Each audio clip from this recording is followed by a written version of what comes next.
నమస్తే. ఇరాన్ టార్గెట్గా Israel, America దాడులు కొనసాగుతున్నాయి. యుఎస్ డ్రోన్లు, క్షిపణులు ఇరాన్పై విరుచుకుపడుతున్నాయి.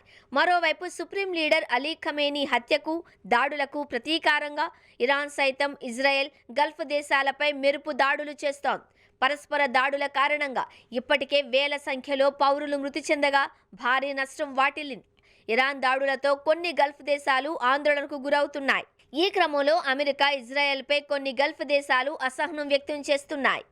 ఇరాన్పై ఇజ్రాయెల్, అమెరికా దాడులు ప్రారంభించిన తర్వాత ఇరాన్ ప్రతి దాడులకు దిగింది. ఇజ్రాయెల్ సహా 5 గల్ఫ్ దేశాలను టార్గెట్ చేసి డ్రోన్లు, క్షిపణి దాడులు జరిపింది.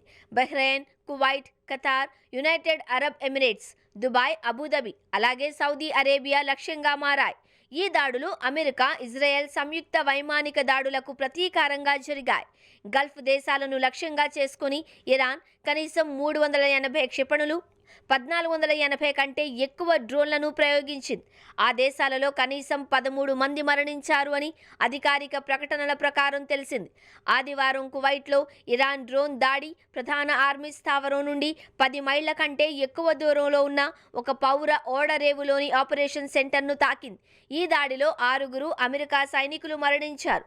మరోవైపు ఇరాన్ దాడులు గల్ఫ్ ప్రాంతాన్ని అస్థిరం చేస్తున్నాయి. అమెరికా సైనిక స్థావరాలు ఉన్న దేశాలు నేరుగా లక్ష్యంగా మారాయి. ఇది చమురు సరఫరా, అంతర్జాతీయ భద్రతపై తీవ్రమైన ప్రభావం చూపుతోంది. ఈ నేపథ్యంలో ఇజ్రాయెల్, అమెరికాపై గల్ఫ్ దేశాలు అసహనం వ్యక్తం చేస్తున్నాయి.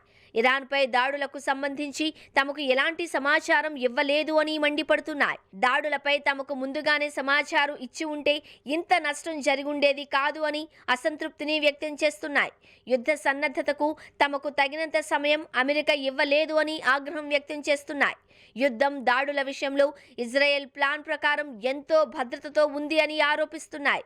అమెరికా సైన్యం కూడా తమకు రక్షణ ఇవ్వలేదు అని చెబుతున్నాయి. కాగా గల్ఫ్ దేశాల అసహనంపై తాజాగా వైట్ హౌస్ ప్రతినిధి అన్నా కెలీ స్పందించారు.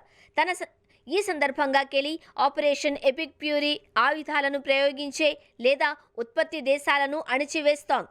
ఈ కార్యక్రమం వల్లే ఇరాన్ ప్రతీకార బాలిస్టిక్ క్షిపణి దాడులు 90% తగ్గాయి. అధ్యక్షుడు ట్రంప్ మా ప్రాంతీయ భాగస్వాములందరితో సన్నిహిత సంబంధంతో ఉన్నారు.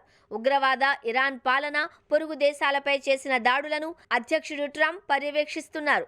మా మిత్ర దేశాలకు ఈ ముప్పును తొలగించడం ఎంత అవసరమో అని చర్యలు తీసుకుంటున్నారు అని క్లారిటీ ఇచ్చారు.